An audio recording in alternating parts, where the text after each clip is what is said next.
एक अंग्रेजी में एक मुहावरा है कि no force, no army can stop an idea whose time has come. कि जब अल्लाह लोगों के दिलों में एक सोच डाल देता है तो कोई दुनिया की ताकत उसको रोक नहीं सकती।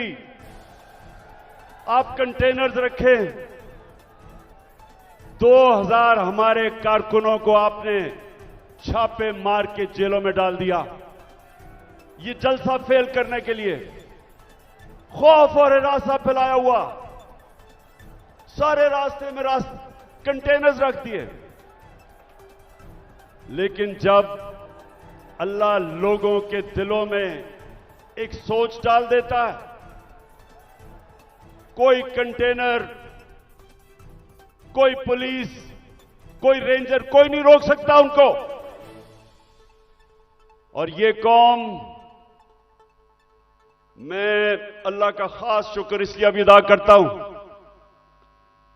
कि मैं अल्लाह से दुआ करता था कि अल्लाह, मैं बाहर की दुनिया में इतना टाइम गुजारा, वो जिंदा कौमें मैंने देखी थी,